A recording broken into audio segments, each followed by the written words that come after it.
Hello and welcome to episode 61 of the Daily Sales Message. Good to have you with us. Now, on the Daily Sales Message, each and every single day, we provide you with a piece of simple, actionable advice that's designed to help you feel more confident and sell more stuff. If you're new around here, my name is James Newell and I teach people how to sell for a living.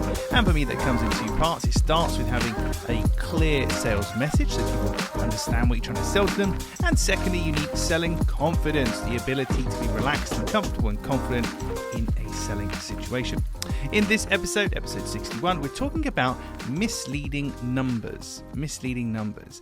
Now, something that really irks me, really annoys me, is when people, when they're not, lots of things annoy me, but when people use terms like convince and persuade when it comes to selling, because I really don't think that's what you need to do. You just need to tell people about what you're offering to them and they'll make their decision. We don't need to push and convince and persuade necessarily.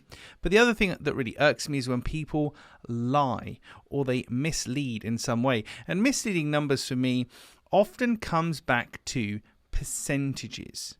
So if I said, I've got a client who she now makes 200% more per month than she did before.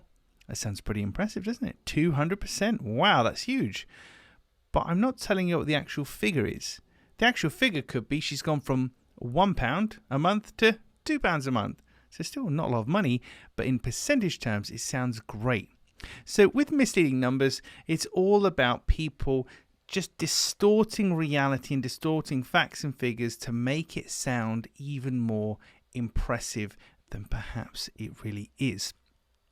So the next time you see somebody talking about percentage increases in particular, just be mindful that maybe they're using the percentage increase rather than the actual monetary increase, because a percentage increase is more impressive. And if it's more impressive, that means the number increase, the pounds and pence they're making, probably not that great.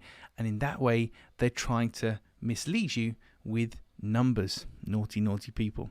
Now, for me, lying in sales and selling is just a no-go. I'm not going to tell you anything other than the actual unvarnished, authentic truth. I even had somebody put on a LinkedIn recommendation. They wrote for me that I think the term was delightfully blunt. I think blunt was definitely in there. I can't remember if it's delightfully blunt or something like that. But it's important. We don't want to be rude to people. We don't want to be too aggressive. But at the end of the day, we have to be realistic, honest, and authentic. Because trust me, if you lie to people, in business or life, they'll always find out that you lied to them. The difference is they won't tell you that they found out. What are you thinking now, haven't I? Okay, that's it for this episode of the Daily Sales Message. Tomorrow, in episode number 62, we're going to talk about the notion of not being afraid to repeat yourself. Not being afraid to repeat yourself. And I'm not going to do that gimmicky thing where I repeat that a few times so you know what we're talking about. So tomorrow, episode 62, not being afraid of repeating yourself. I'll cover that off. It's a really interesting thing. It's a problem that I suffered with when I first started out in business. And it's something I'm not too fussed or concerned with now. That's it for this episode. If you haven't already, please hit that subscribe button or leave a comment or a like rating, depending on whether you're on YouTube or you're on Apple Podcasts or wherever you are. Any kind of feedback, ideally positive, of course, but any kind of feedback, always welcome. Hope you've enjoyed this one. I'll see you tomorrow for episode 62 of the Daily Sales Message.